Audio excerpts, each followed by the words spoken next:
Brightest blessings, everyone.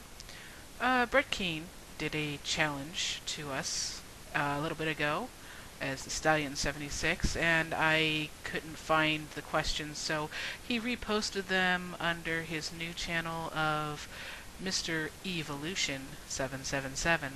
So I'll go ahead and print out the questions and then answer them as quickly as I can, and hopefully this will remain a one-part video. Okay. Question number 1.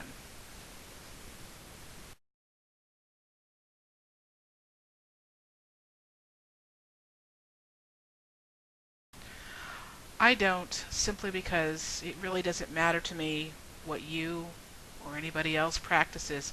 If my neighbors next door to me are Mormon and my other neighbors are Baptist or anything else, it doesn't affect my spirituality in any way, shape, or form. It never would. I don't get a toaster oven for converting people to paganism or Wicca, and I don't care. The only thing I care about is that you allow me to practice freely and openly as I allow you. And that's why.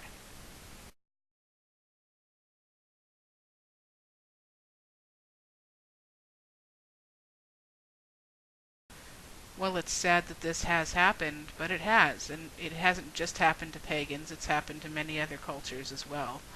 And I feel that I need to make sure that people know that. You see, when you have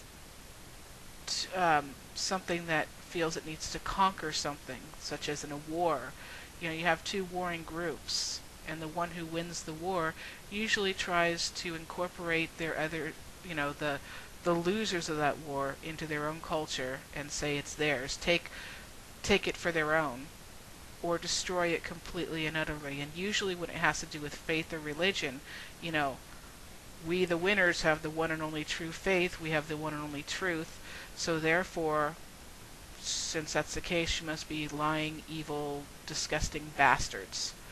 And so therefore, of course, they would burn all pagan literature, and they would also murder those that did not convert over to their beliefs. And that's why I believe that happened.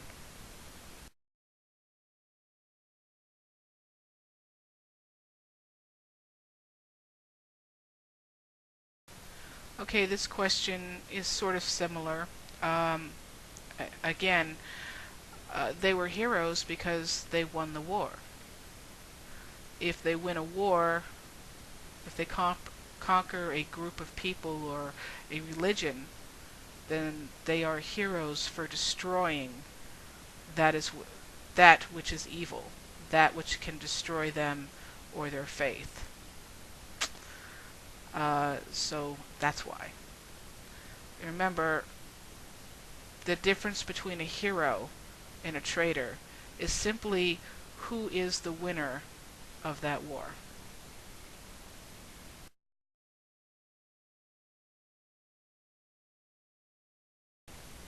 Sex and homosexuality are absolutely, positively not immoral.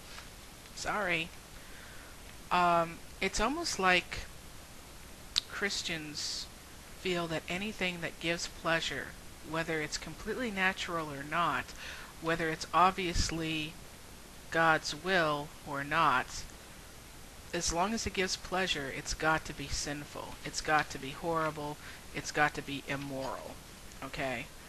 Obviously, God felt that this was an important thing. Sex in all species is not necessarily pleasurable. And, it was a commandment that God told people to go forth, be fruitful, and multiply. So, I don't see why sex should be immoral simply because you get pleasure out of it. And there was a reason why human beings were one of the few species where sex was actually pleasurable. We're not the only ones, but we are in the minority as far as animals go.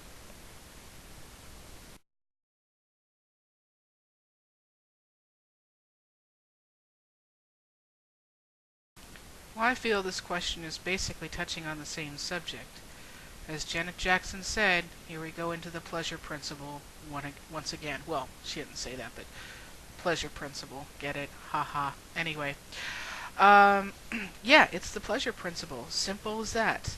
Um, in Christianity and those who are extremely religious and fundamentalists and everything, sex needs to be non-pleasurable and yet only pleasurable enough for an ejaculation for a man, because reproduction is impossible without that. But anything more than just enough for an ejaculation, and you're bordering on sin, buddy. Don't even think about it. Um, and of course, even though this is not within your control, if you do not um, make a child, if you do not conceive a child during this sexual relations, that's also a sin, from what I understand. And unfortunately, with oral sex or anal sex, there's absolutely no chance of reproduction there. Sorry. So, with oral or anal sex, you're dealing with straight, strict, pure pleasure only, with absolutely no ability to reproduce. And that, there is absolutely no question whatsoever, is a sin. And that's why they have a problem with it.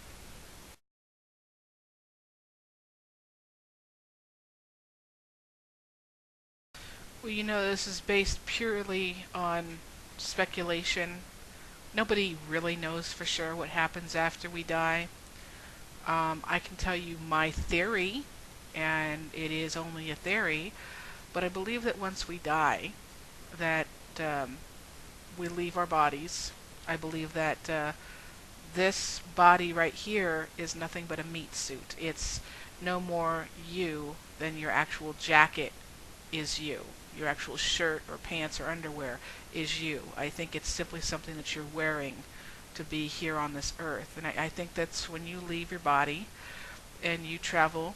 Um, I personally think that you're judged as far as what you've done in your life, what you've learned, what lessons you failed. But I don't think that you're judged by others. I think that you do this yourself.